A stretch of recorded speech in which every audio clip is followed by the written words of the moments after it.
Are scents slowly wrecking our health? Chris Devat here, and I've got an episode on fragrances. So,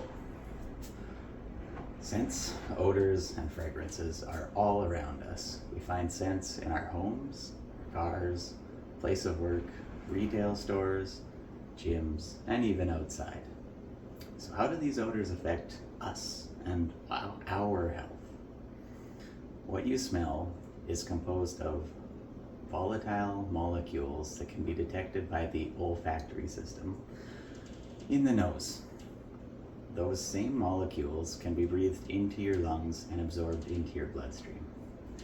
Every scent you smell, whether you find it enjoyable or not, is an unwanted particle that can be absorbed by your body and will need to be filtered by the liver and then detoxified. We encounter plenty of unavoidable scents throughout our day. Piling on more at home is only contributing to the workload of your already overburdened liver.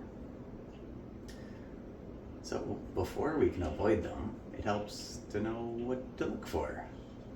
In the home, we can find items like soap, candles, air fresheners, fabric softeners, dishwashing liquid, incense, scented trash bags, perfumed tissues, scented plug-ins for outlets, toilet bowl fresheners even. Personal care is another big one. We've got shampoo and conditioner, body wash, hand soap, hand sanitizer, hairspray, hair styling products, lotions, moisturizers, sunscreen, deodorants, perfume, cologne, scented oils, shaving cream, aftershave, and lip balm, nail polish remover, and even insect repellent. So, there's also a lot of things we're just going to encounter in day-to-day life. At work, the gym, in nature, in your vehicle, etc. So, air pollution from vehicles and factories, got cigarettes, wildfire smoke, campfire smoke, burning garbage.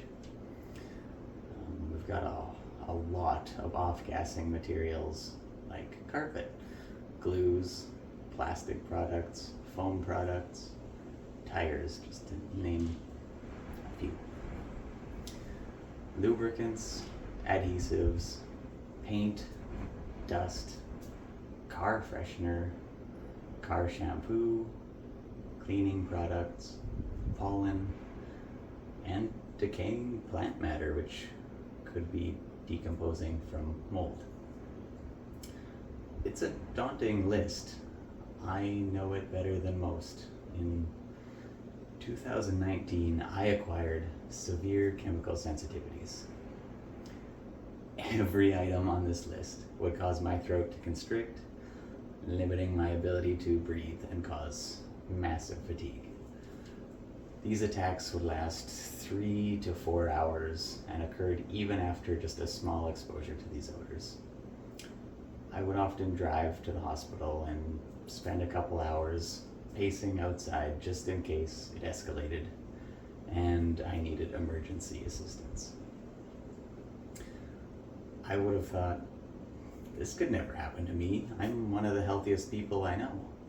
I exercise frequently, I worked a physical job, have a loving family. I'm knowledgeable on nutrition. I eat a very healthy diet. I looked healthy as well, yet many of the health and wellness fads and current nutritional knowledge is not well suited for liver health. I guess I learned this the hard way. Fortunately, I was able to figure it out, and not only am I still here today, but I have resolved this major health crisis. Nobody deserves to experience such an affliction, so I want to share what I have learned to help keep you healthy and far, far away from life-endangering breathing problems. I started healing once I began focusing on liver health and reducing the workload I was creating for my liver. There is much to go over, and this series will be full of ideas to keep our livers in ideal shape. Often we try to do more. We add this routine, we take this pill, eat these foods to fix a problem. It's a miracle drug, a superfood. What our livers need in most cases is not more, but less. If the liver is less burdened with unwanted particles and substances to filter all the time, it can finally begin to process the backlog of toxins we already have stored inside of our body's fat cells and within the liver itself. If you're like most people and breathe around 11,000 liters of air per day, that's a lot, it's quite beneficial to breathe fresh air with minimal contaminants whenever possible. Referring back to our list of scents, the more of these items you can remove or avoid, the better. There are going to be a few obvious choices that we should seek to exclude first. High impact scents, as well as scents which are very easy to remove from our lives. Starting with the easy to live without items, air fresheners, car fresheners, incense, aromatherapy, candles, scented tissues, and trash bags all serve little purpose and can easily be disposed of. Some of these are also very potent and could be considered high impact. High impact items would be items that are very potent or in your vicinity for large time periods. Think cologne, perfume, deodorant, insect repellent, sunscreen, hairspray, shampoo, and fabric softeners. What these all have in common is that they are on your person. You wear them with you for multiple hours per day. Not only are many of the chemicals being directly absorbed into your skin, what remains is off-gassing and inhaled into your lungs. These should be eliminated as quickly as possible to reduce our overall toxic burden. Bonus item, you bought a new foam or synthetic pillow and faceplant into it every night. Getting a very unhealthy dose of isocyanates, polyols, diethylene glycol, flame retardants, adhesives, and glues. Antimicrobial agents, formaldehyde, dyes, and colorants. That sucks. It will take time, but should you choose to work through the entire list, it will be life-changing. Some items you will not be able to remove or avoid, and for those, there are likely better alternatives.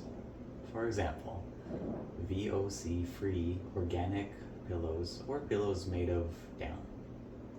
There are countless types of scent-free soaps, laundry soap as well. Even in your house, a new carpet can off-gas for up to 7 years. You might choose not to install carpet, or you might choose to live in a location with carpet that is at least a few years old, so the majority has already off-gassed. Some scents are almost entirely unavoidable. Take, for example, a person who stocks shelves in the cleaning aisle of your supermarket. It smells of 100 different chemicals. Other people will be exposed to paint or pollen, or maybe they work in close proximity with other people who are wearing perfume or their clothes smell of fabric softener. Sometimes it's just unavoidable, and all we can do is make it up in other parts of our life. So if you go to work wearing deodorant yourself, you're surrounded by workplace smells, you return home and you put on your nightlife cologne, and then you finish the day resting your head on a toxic pillow. It's not difficult to be inhaling toxins all day long. If the pillow was swapped out and the cologne and the deodorant were set aside, well, now you're almost close to 16 hours of fresh air, and then you've got some unavoidable scents at work. So, scenario 2 is much better and gives you a real chance to breathe for most of the day. You don't have to look far to find a huge list of symptoms and side effects caused by inhaling various substances. This is a long one. We've got respiratory irritation, headaches, allergic reactions, asthma exacerbation, nausea, dizziness, migraines, skin irritation, eye irritation, hypersensitivity, neurological symptoms, throat irritation, fatigue, vomiting, anxiety, sleep disturbances, reproductive effects, mood changes, chest tightness, tingling or numbness, elevated heart rate, gastrointestinal distress, immunological responses, impaired concentration, exacerbation of existing conditions, lung function changes, pulmonary irritation, aggravation of sensory disorders, and increased sensitivity over time.